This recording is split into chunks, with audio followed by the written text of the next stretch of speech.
Vamos a orar, hermanos, antes de que empecemos esta mañana. Les ruego, por favor.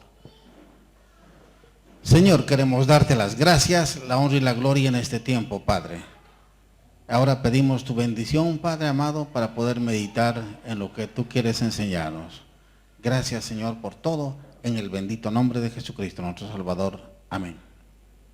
Muy bien. Esta mañana quisiera que recordemos un poco lo que el domingo pasado escucharon.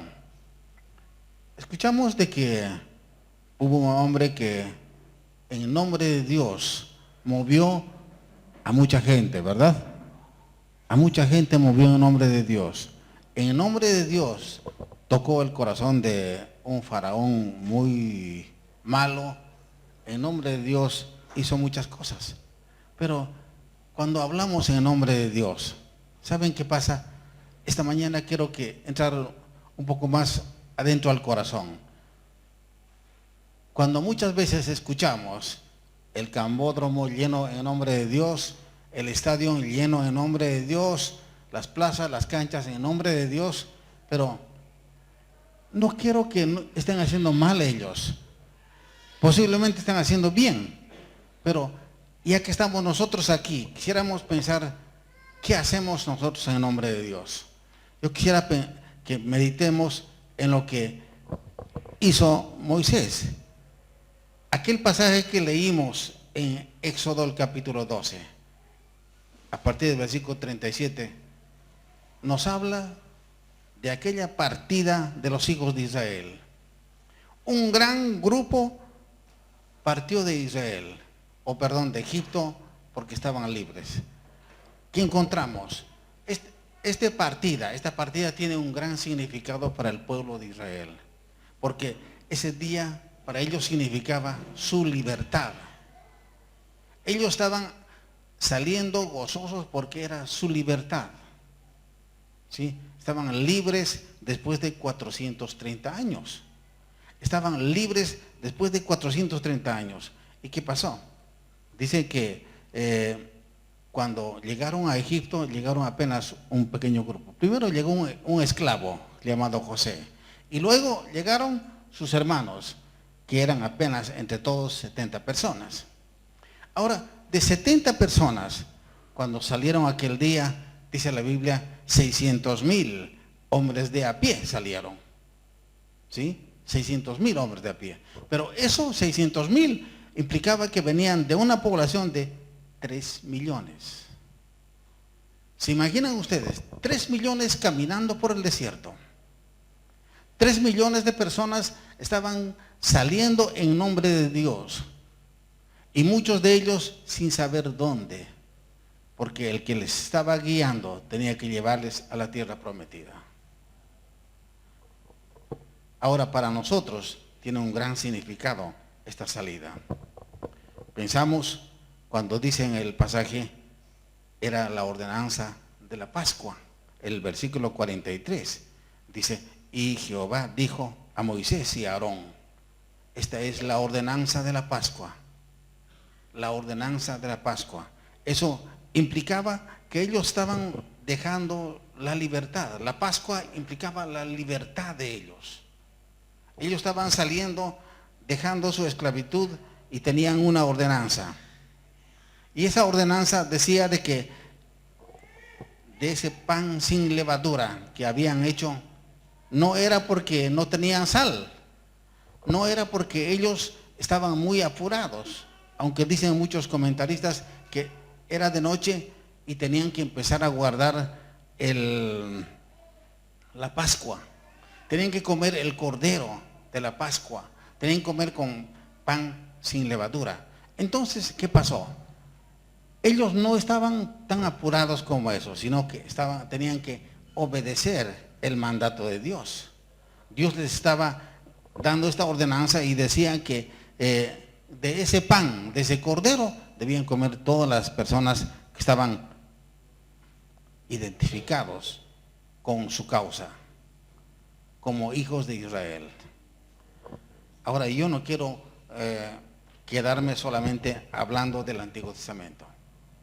Quisiera que veamos en Lucas el capítulo 22. Un pasaje que conocemos bastante. Conocemos, especialmente los que participamos en la Cena del Señor, muchas veces lo hemos leído, escuchado. ¿Qué significa para nosotros esa Pascua? Esa Pascua implicaba, hemos dicho, para el pueblo de Israel su libertad. Y para nosotros, ¿qué significa la Pascua? La Pascua significa que el Señor Jesucristo aquel día había vencido en la cruz del Calvario y derramó su sangre por usted y por mí. Entonces, nosotros vemos que durante la semana de la Pascua que debía guardar el pueblo de Israel, el Señor Jesús instituyó lo que llamamos la Cena del Señor. Cuando leemos en la Biblia y decimos, hermanos, vengan a la Cena del Señor, los que están bautizados el día domingo a las 9 de la mañana en punto. Cuando decimos, yo sé que para muchos tiene significado y para otros no tiene significado. Porque dicen, sí, tienen que ir a otro culto más. Pero el Señor Jesús había instituido aquel día durante la cena de la Pascua. No estaba queriendo que nosotros seamos otros seguidores de judíos y que lo hagamos eso, sino el Señor Jesús. ¿Qué dijo cuando instituyó la cena aquel día?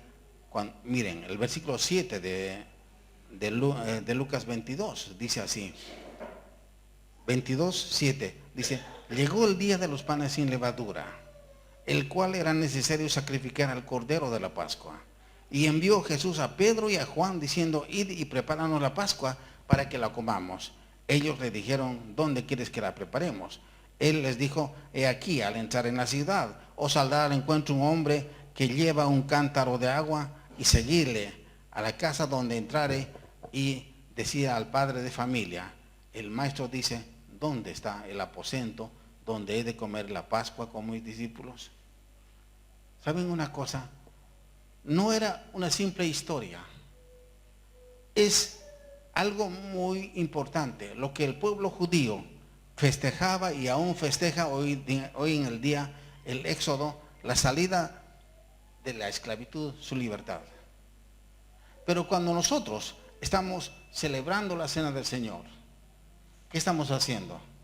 Simplemente haciendo memoria. Muchos dicen sí, el mandato, la memoria. Yo creo que es mucho más importante. Si para el pueblo de Israel significaba su libertad, para todos los creyentes, para todas las personas que aceptaron a Jesucristo como Señor y Salvador personal, y luego se bautizaron, como dice la Escritura, y participan en la cena del Señor, entonces, ¿qué está representando? Aparte de hacer memoria en nombre del Señor, aparte de hacer principalmente memoria, dice el Señor Jesús en ese pasaje de Lucas, dice qué cosa, todas las veces que hagan esto, háganlo en memoria de mí. Cuando hacen esto, están ustedes anunciando lo que he muerto, resucitado, y también lo que voy a volver pronto.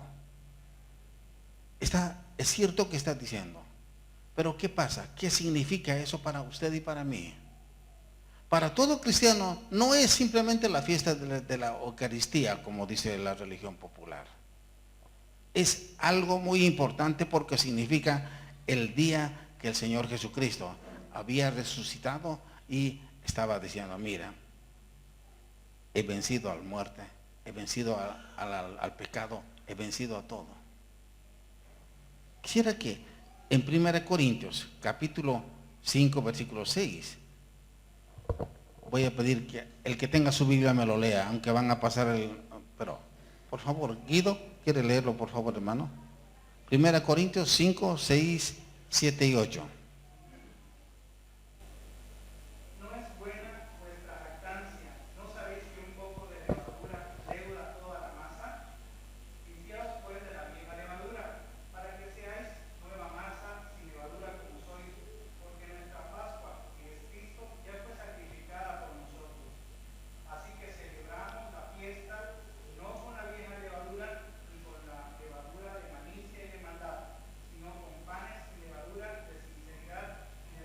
Gracias, hermano.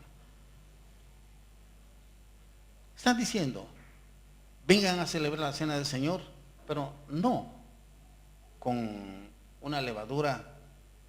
Vamos a ver el significado de levadura más adelante.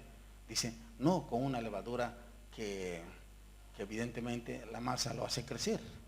Dice, vengan con un corazón sincero y de verdad. ¿Por qué en 1 Corintios 11 el apóstol Pablo dice, lo que yo recibí también eso he enseñado? Y luego relata lo que el Señor Jesús hizo la noche de la última cena. Y luego al finalizar ese pasaje dice que cada uno que participa en la cena del Señor debería examinarse a sí mismo.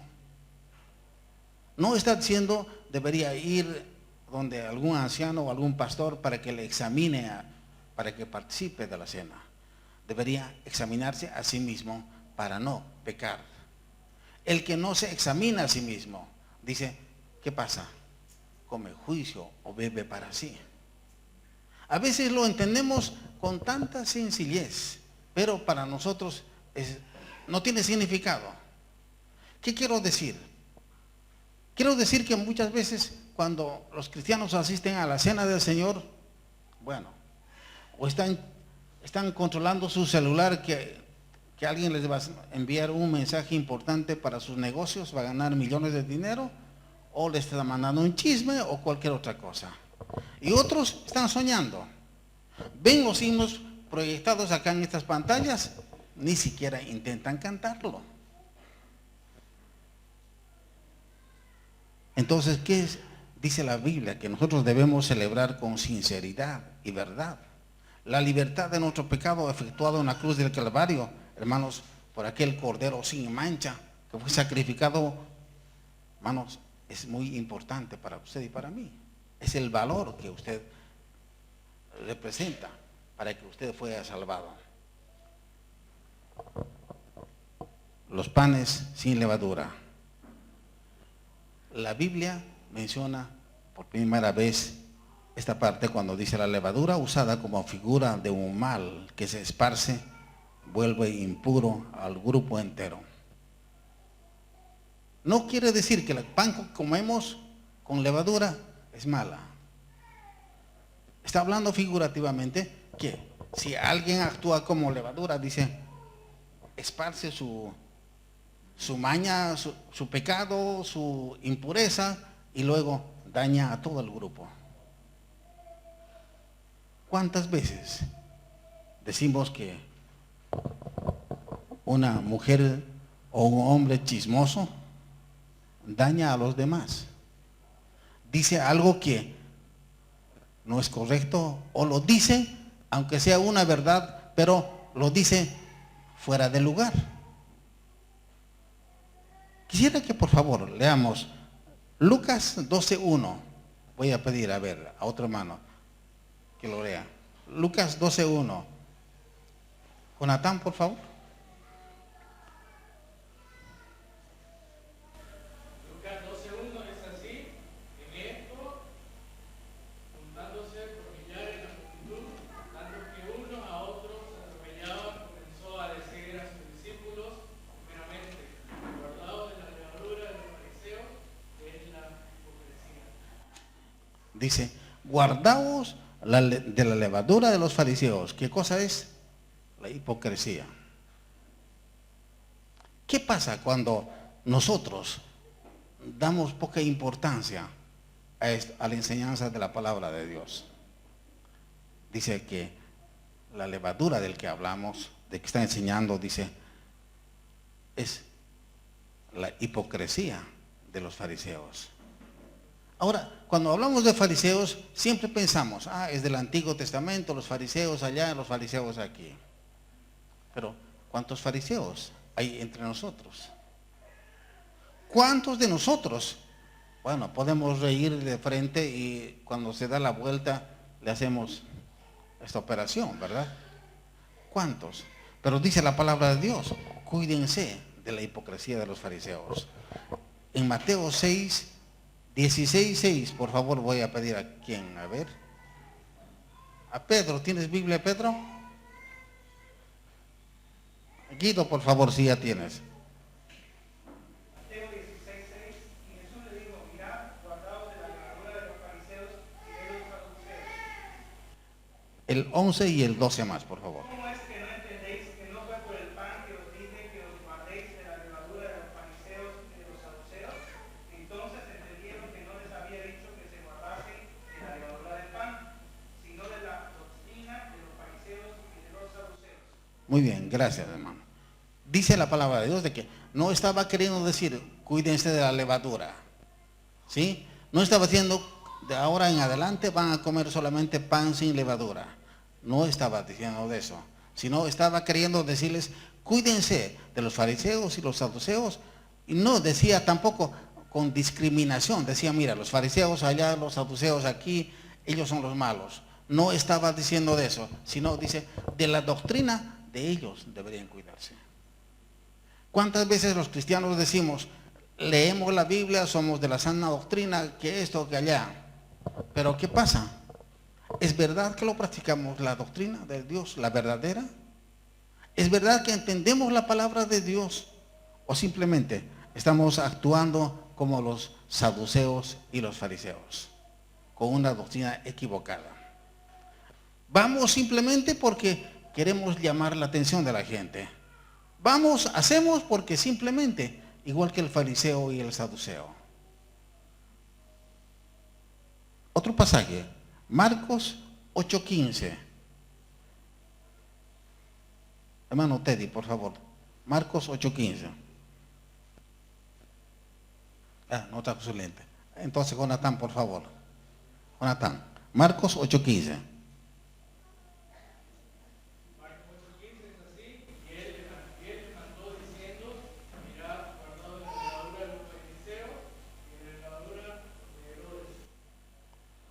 De los fariseos y la de Herodes.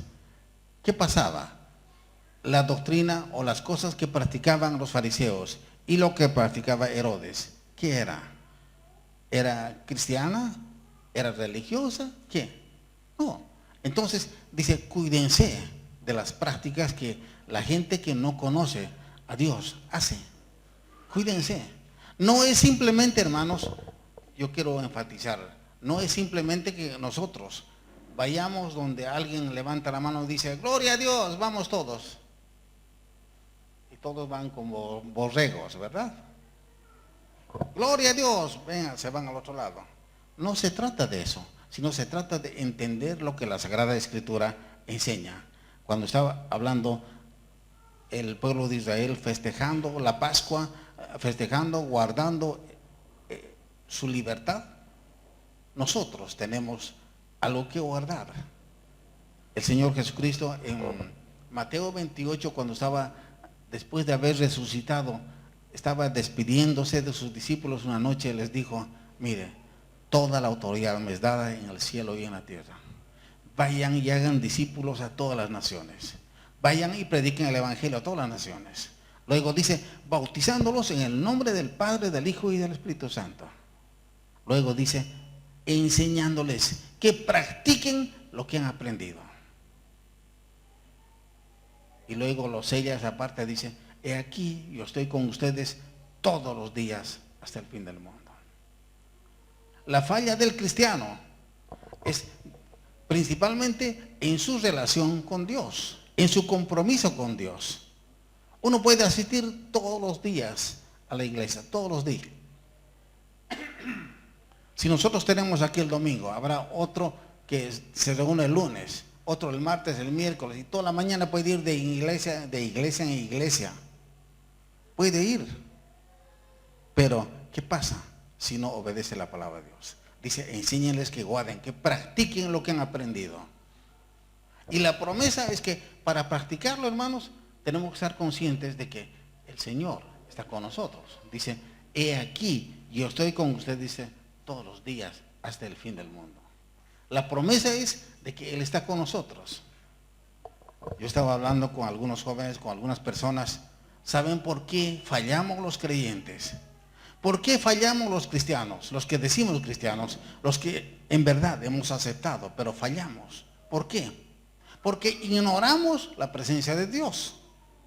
Ignoramos que Dios está con usted en lo malo y en lo bueno. Ignoramos que Dios está en el trabajo, en el estudio, en el negocio, y donde estemos está el Señor con nosotros. Olvidamos esa relación. Y al olvidar la relación, hermanos, estamos ignorando la presencia de Dios en nosotros. 1 Corintios 5:6. Jonatán, por favor, ya que estás a la mano ahí con tu Biblia. No es buena vuestra jactancia, no sabéis que un poco de levadura leuda toda la masa. Que la jactancia. Muchas veces nuestra conducta es algo que nadie puede aprobarlo, ¿sí? Tenemos buena pinta, tenemos buena verba, pero nuestra conducta hace que las personas se equivoquen. Nuestra conducta hace que las personas huyan, ¿sí? Hoy en el día hay mucha gente que no quiere ir a la iglesia, no quiere saber leer la Biblia, porque dicen, no, pero esos son unos hipócritas, ¿sí? Son unos hipócritas, unos racistas, son unos mundanos, son personas de mala conducta. No se trata a la persona, no podemos juzgar por el papel de celofán con que está envuelto, ¿sí? No podemos juzgar, sino por la vida que lleva. Dios quiere que nosotros demos testimonio de vida, que la gente conozca por qué nos llamamos cristianos. No porque digamos, yo soy cristiano, no, porque usted actúa en su trabajo, en su negocio, en el colegio, en la universidad, donde esté, usted actúa. Y su actuar ve la gente y va a buscar a Dios. Gálatas 5, 9 al 10. A ver, Guido, por favor. Gálatas 5, 9 y 10. Un poco de levadura leuda toda la masa. Yo confío respecto de vosotros en el Señor, que no pensaréis de otro modo, mas el que os perturba llevará la sentencia, quisiera que sea. Gracias, hermano. ¿Qué pasa? Otra vez habla de la levadura, pero no estás diciendo que la levadura es mala otra vez, sino la actitud de la persona es mala. ¿Qué quiere decir? Hay personas que les gusta llamar la atención con su chisme. Les gusta llamar la atención con lo que hablan, aunque sea pavadas, bobadas, ¿sí? Les gusta que la gente diga, ese es buen hablador, ¿sí? Muchas veces hemos visto en las películas del Chapulín Colorado, ¿no? Habla del Chavo del Ocho y hablan como todo un niño campesino de un país subdesarrollado, habla una cosa por otra, bien trabado, y qué lindo habla, qué lindo hace. Y esa misma situación ocurre. Mucha gente les gusta ir de casa en casa hablando chismes, cuentos. Y peor, eso dice que es como la levadura, corrompe todo el cuerpo. Corrompe todo ese grupo de gente. Y no solamente está haciendo enojar entre ellos, sino que está perjudicando en su crecimiento. El pasaje que leímos en Gálatas 5, 9, 10 dice, no, mira, hay de aquella persona que hace equivocar, de aquella persona que sirve de tropiezo, de aquella persona que con su actitud, con su lengua, hace que esa otra persona se perjudique. Y no olvidemos, tanto padres como hijos, como esposos, como esposas, podemos servir de tropiezo a otra persona simplemente con una palabra equivocada. Aunque pensemos que estamos haciendo lo correcto, pero sin embargo hacemos que esa persona pueda alejarse de Dios. Quiero ahora que nos detengamos, hermanos, en 1 Pedro. 1 Pedro, el capítulo 1. Y en esta parte vamos a detenernos un poco. 1 Pedro capítulo 1.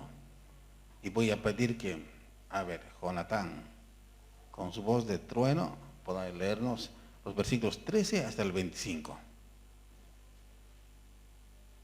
Aunque ustedes van a proyectar ahí en las pantallas el texto, pero pueden leerlo en sus Biblias también. Por tanto, seguid los lomos de vuestro entendimiento, sed sobrios y esperad por cumplirse la gracia que se os traerá cuando Jesucristo sea manifestado. Como un hijo obediente, no os conforméis a los deseos que antes teníais estando en vuestra ignorancia, sino como aquel que os llamó es santo, sed también vosotros santos en toda vuestra manera de vivir. Porque Cristo está, sed santo porque yo soy santo. Versículo 17. Y si inculcáis por Padre aquel que sin acepción de persona juzga según la obra de cada uno, conducíos en temor todo el tiempo de vuestra peregrinación, sabiendo que fuiste rescatados de vuestra vana manera de vivir, la cual recibisteis de vuestros padres. No con cosa corruptible como oro o plata, sino con la sangre preciosa de Cristo, como de un cordero sin mancha y sin contaminación, ya destinado desde antes de la fundación del mundo, pero manifestado en nuestro postrero tiempo por amor de vosotros, y mediante el cual creéis en Dios, quien le resucitó de los muertos y le ha dado gloria, para que vuestra fe y esperanza sean en Dios, habiendo purificado vuestras almas por la obediencia a la verdad, mediante el Espíritu, para el amor fraternal no fingido. Amaos unos a otros entrañablemente de corazón puro, siendo renacidos no de simiente corruptible, sino de incorruptible, por la palabra de Dios que vive y permanece para siempre. Porque toda carne es como hierba, y toda la gloria del hombre como flor de la hierba se seca y la flor se cae. 25. Mas la palabra del Señor permanece para siempre, y esta es la palabra que por el Evangelio os ha sido anunciada. Gracias. Aquí tenemos un pasaje que llama a una vida santa. Pero cuando hablamos de vida santa, siempre pensamos que el santo es a alguien que hay que ponerle unas florcitas y unas velitas. Está hablando a personas que han aceptado a Jesucristo como Señor y Salvador. El versículo 19 dice, sino con la sangre preciosa de Cristo, como de un cordero sin mancha y sin contaminación. Ahora mi pregunta es, ¿usted aceptó a Jesucristo como Señor y Salvador? ¿Usted está consciente de que Jesucristo vive en su corazón? Entonces es llamado a vivir una vida santa. ¿Cómo es que vivir una vida santa? No tenemos que estar ahí golpeándonos el pecho, ni tampoco en algún rincón arrinconándonos y sin mirar a nadie. Dice, esperad al Señor como hijos obedientes. Sed santos en toda vuestra manera de vivir. Está hablando de que nosotros debemos ser hijos obedientes, pero en toda vuestra manera de vivir.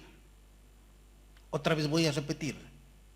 Los que están en el colegio, los que están en la universidad, los que están trabajando, los que hacen negocios, dice, sed santos en toda vuestra manera de vivir. ¿Sí?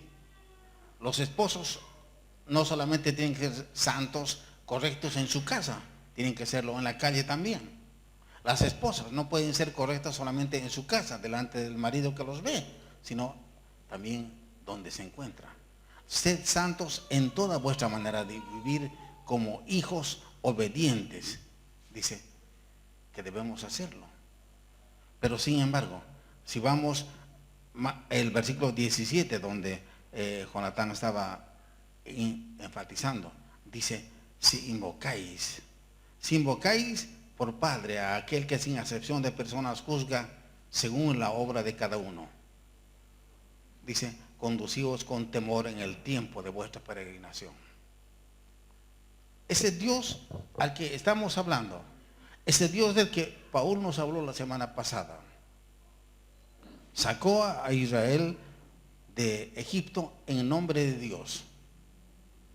En el nombre de Dios, porque Dios le dijo que él utilice esas plagas para poder suavizar al faraón, sacó a ese pueblo. A un pueblo de 3 millones de habitantes que estaban caminando en el desierto, que podían llegar en poco tiempo a la tierra prometida, pero caminaron 40 años. Caminaron 40 años y la mayoría de los más viejos se quedaron enterrados, sepultados en el desierto. ¿Por qué? Por su desobediencia, por su mala conducta, por dudar de lo que Dios hacía en sus vidas, por ignorar a ese Dios que estaba guiándoles. No estoy diciendo que nosotros también vamos a perecer, pero sin embargo, dice que la desobediencia hace que el hijo lleve su castigo. El pueblo de Israel se había vuelto muy hipócrita. Se creían los mejores hijos de Dios. Se creían que todas esas personas eran los más buenos. Es cierto que Dios había dado una orden de que sean circuncidados y los circuncidados pertenecían al pueblo de Israel. Pero también había circuncidados la gente que se había unido a ellos, como otros esclavos, como otras personas, porque dice la Escritura que salieron muchísimo más gente con ellos. Se habían unido. Y la circuncisión significaba que pertenecían al pueblo de Israel. Ahora, cuando aplicamos esto a nosotros, para nosotros, dice el apóstol Pablo, circuncidarnos el corazón para pertenecer a Jesucristo. Limpiarnos el corazón de nuestra mala conducta, de nuestra hipocresía, de nuestra falsedad, de nuestro racismo, de aquello que pensamos que el que dice vamos con Dios, ese es hijo de Dios o es la doctrina correcta. Necesitamos, hermanos, volver cuando dice esperaos en el Señor y sean como hijos obedientes. Vivan una vida santa en toda su manera de vivir, en toda su manera de actuar. Sean santos en todo lo que ustedes puedan hacer. ¿Por qué exige Dios eso? Porque, hermanos, si Dios está con usted caminando, usted tiene a Jesucristo como Señor y Salvador. Si usted aceptó a Jesucristo, Dios vive con usted. Y si vive con Dios con usted, ese Dios está exigiéndole que usted sea santo en toda su manera de vivir. No está diciendo muy bien, sean santos en la iglesia solamente. No está diciendo sean santos en la casa. Dice, sean santos en toda su manera de vivir. ¿Por qué? Porque Jesucristo nos ha rescatado. Nuestra fe, la esperanza en Dios es para que nosotros lo hagamos en nombre de Jesucristo, en nombre de Dios. Cuando Moisés sacó a los israelitas de Egipto, los sacó en nombre de Dios para que ellos sean circuncidados y puedan servir al Dios verdadero, para que sean identificados con el Dios verdadero y sirvan al Dios verdadero.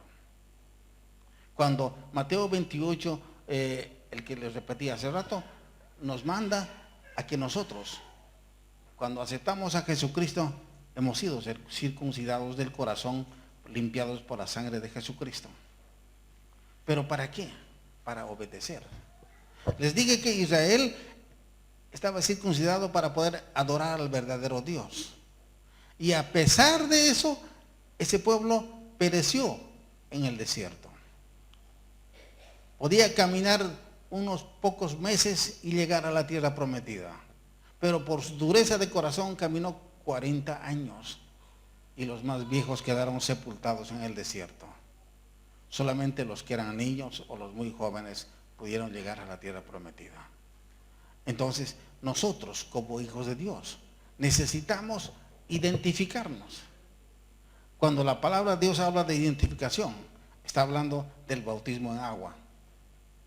¿Sí? Creemos en Jesucristo, aceptamos a Jesucristo como Señor y Salvador, y luego nos bautizamos en el bautismo del agua y participamos de eso, lo que el Señor Jesucristo dijo: esto es mi cuerpo que por vosotros es sacrificado. El precio por la salvación que nosotros tenemos fue muy alto. Tuvo que su vida el Señor Jesucristo entregar en la cruz del Calvario.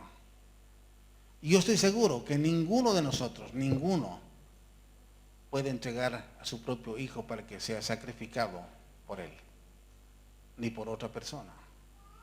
Jesucristo es el Señor que derramó su sangre por usted y por mí. Los últimos versículos que habíamos visto a partir del versículo 22. Dios quiere una vida verdadera.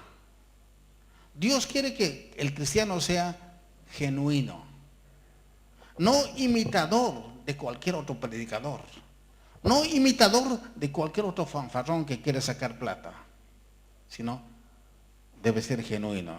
Versículo 22 dice: habiendo purificado vuestras almas por la obediencia a la verdad, mediante el Espíritu, para el amor fraternal hipócrita. Dice, ¿no? ¿Verdad o no? No, el amor no fingido. El verdadero cristiano no puede fingir amor. El verdadero cristiano no puede fingir amistad. El verdadero cristiano no puede fingir lealtad. No puede fingir respeto. ¿Sí? Un amor, dice, no fingido. Luego dice, renacidos de una simiente incorruptible. Algo que no se corrompe. Algo que no se corrompe. El verdadero cristiano debe llevar una vida que no se corrompe. Porque lo está haciendo igual como Moisés, en nombre de Dios. Pero nosotros todavía somos más aventajados porque, ¿qué pasa? No estamos haciéndolo en nombre de Dios simplemente, porque Dios vive en nosotros. El Señor Jesucristo dijo: he aquí, yo estoy con vosotros todos los días hasta el fin del mundo. Todos los días aceptamos a Jesucristo como Señor y Salvador, Él entra a vivir en nosotros y expulsa todo lo malo de nosotros. No tiene que venir alguien para decir: bueno, voy a poner mi mano para que se expulsen los demonios. Eso es mentira, falso. El Señor Jesucristo entra al corazón del hombre y limpia. O sea que no hay solución para que la persona que no tiene a Jesucristo. Para la persona que no tiene a Cristo en su vida, no hay solución. No importa, pueden venir 10 o 20 predicadores y que les impongan la mano. Pero oren por ellos, no los van a sanar. Si no tienen a Cristo en su vida. Jesucristo es el que cambia la vida, transforma la vida. Si Jesucristo no entra a su corazón y cambia su vida, usted, en vano va a hacer lo que hace. En vano va a gastar su dinero. Yo conozco una historia hace muchos años, cuando yo vivía en La Paz. En una cruzada de esos, un joven decía: mire, una señora vino del campo y gastó todo su dinero. Tenía, creo, unos 30, 40 cabezas de ganado, lo vendió y se fue donde el predicador y dijo: no, yo tengo que sanarme. Y nunca se sanó. Había pasado la campaña con el predicador, ella seguía enferma. Y el joven decía: bueno, lo haremos creer a la mujer que se va a sanar, entonces hay que empujarle y hay que hacerlo caer, y cuando se caiga lo levantamos y creemos que ya está sano. ¿Saben una cosa? Jesucristo es el único que puede cambiar su vida. Jesucristo es el único que puede sanar su enfermedad si usted confía en Él. No lo hacen los hombres. Los hombres sí podemos orar, podemos apoyarle, podemos fortalecerle para que esa persona siga con ánimos de seguir adelante. Pero nosotros de ninguna manera no podemos sanar ni cambiar vidas. El Señor Jesucristo. Por eso dice: renacidos de una simiente incorruptible. Dice: por la palabra de Dios que vive y permanece para siempre. La palabra de Dios va a permanecer para siempre. Lo que estoy hablando yo, ya lo hablaron hace 100 años, hace 50 años. Cuando llegó el evangelio aquí a Bolivia hace 115 años creo, ya lo hablaron. El día domingo Paul predicó, ya lo habló. La palabra de Dios dice que vive y permanece para siempre. Nunca cambia. Entonces, esta mañana yo quiero invitarla a usted. No estoy queriendo decir que usted nuevamente póngase a llorar, no. Revise su vida delante de Dios. Dios está más cerca de lo que la persona que está sentada a su lado. Revise su vida. Ponga su vida delante del Señor. Dígale, Señor, así como el hijo pródigo dijo un día, Padre, cuando volvió a su padre, le dijo el hijo pródigo, Padre, he pecado contra el cielo y contra ti. Por favor, ténme como a uno de tus empleados, pero aunque no sea como el hijo favorito. Pero el Señor Jesucristo dice, mas a todos los que recibieron, les dio el derecho de ser hijos de Dios. Si usted acepta a Jesucristo como Señor y Salvador, es hijo de Dios. Hija de Dios. Nadie se lo puede quitar. Usted tiene a Cristo en su vida. Usted puede acercarse a Dios y decirle en esta mañana, Señor, he estado equivocado, creyendo que otros lo hacían y yo no puedo hacerlo. Señor, perdóname y yo quiero andar contigo en serio, en verdad, a partir de hoy. Quiero animarles a que ustedes mediten un momento. Vamos a inclinar nuestros rostros un momento y vamos a meditar. Y luego terminamos con una oración. Así que, pero el tiempo que queda, acérquese a Dios, búsquele a Dios. Confíe en Dios, crea en Dios. Dice la palabra de Dios, porque de tal manera Dios amó el mundo, que dio a su Hijo unigénito, para que todo aquel que en Él cree no se pierda, mas tenga vida eterna.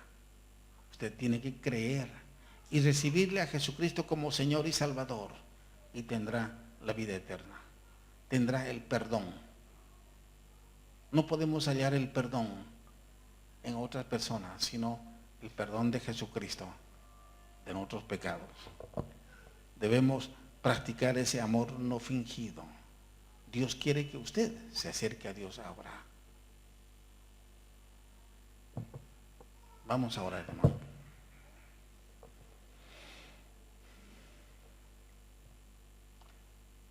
Amado Padre Celestial, en esta mañana, Señor, queremos darte las gracias por tu palabra.